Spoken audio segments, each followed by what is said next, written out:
share in several kind of businesses. However, today we are being challenged by several other competitors which are coming into the market, and therefore the market is expanding pretty rapidly.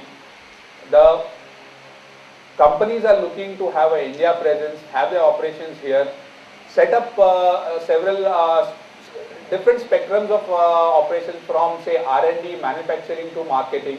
And if I look at it, and I don't know how much do you understand about the pharmaceutical scenario, but pharmaceutical industry where it was probably 10 or 15 years ago, and the way it has exploded in last 10 to 15 years ago in the Indian market, the Indian devices manufacturing industry is also poised at the same way. So we would be seeing an explosion, and which we are currently also seeing in the coming time. So like for biomedical equipments, we can see that it costs quite a large amount of money.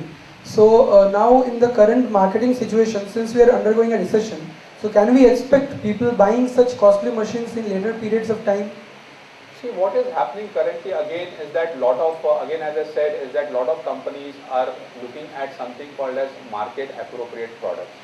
So they are looking at products and innovations which would be cost effective for the country. At the same time, even if you look at the health related statistics which are there at this point of time, we have a huge shortage of beds, doctors, primary care capability. So from 1% of the GDP is going to be around 3% of GDP. So there are going to be expansions, there are going to be innovations which are going to hit the market, and there have to be market appropriate innovations that have to come which will expand the market. And again, if you see, all the big players which are there are adding beds to their portfolio in terms of the offerings that they have. They are having high end and middle end and lower end offerings. So the affordability part of it is being tackled in different manner. Thank you, sir. Biomedical engineer, I want to ask you one thing, sir. Like, how much a biomedical engineer can explore himself or herself in Johnson and Johnson, sir? See, currently, as I said, is that we are not doing a lot of R&D in India. We are looking at exploring at it, and we are looking at market appropriate innovations. And so there are opportunities which will be coming up in time, and that opportunities will be coming up in all the organizations. It's not only in the organization that I work for. And again, when you look at biomedical engineers, it depends on what kind of opportunities that you are looking at. Are you looking at R&D opportunities? Are you looking at sales and marketing opportunities? Are you looking at any other professional development area opportunities? So it depends on what spectrum you are looking at it. So therefore the opportunities are going to increase as the time goes by, but it depends on where have you exactly have your expertise. So, like, talking about the opportunities, if we confine ourselves in R&D section, then what would be your opinion? See, the R&D is going to expand in the coming time, as I said, in all the organizations, including the organization that I currently work for, is in terms of, as I said, one of the thrusts that all the companies are looking at is something called as market appropriate innovations. And market appropriate innovation cannot happen outside the country. It has to happen within the country. And again, going back to the earlier question that I said, if you see from the pharmaceutical point of view, the Indian pharmaceutical industry didn't exist probably 15 years ago.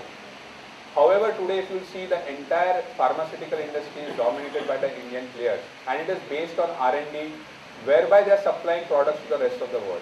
So the similar thing is going to happen in coming time in the devices and the diagnostics industry. Thank you, sir. I think that would be a last question, sir.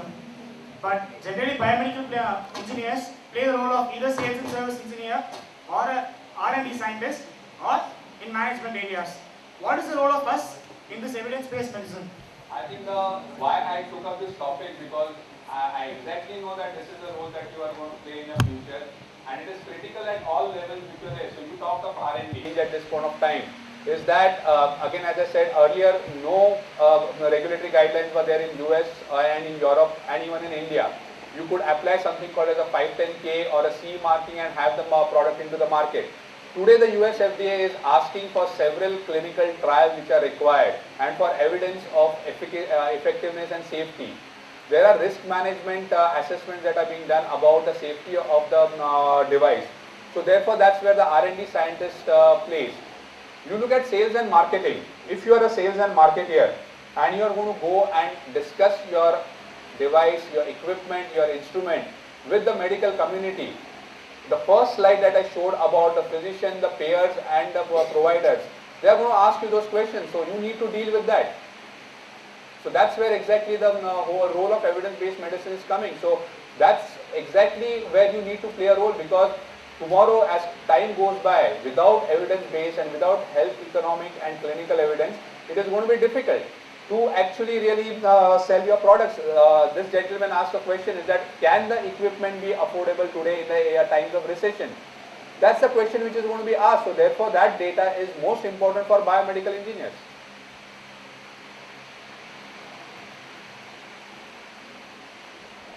Thank you again, thanks everybody for sparing your valuable time from your hectic schedule, giving me that opportunity to talk to you and really being among you. Thank you very much for giving me this opportunity. Thank you so much for your patience in answering each of the doubts.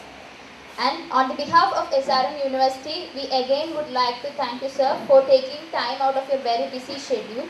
And we were very much enlightened by the talk you gave. It is an entirely new area, and as researchers, I think people who are going into research or the other people who are choosing other areas also will be benefited from all the suggestions and new arenas he has touched today.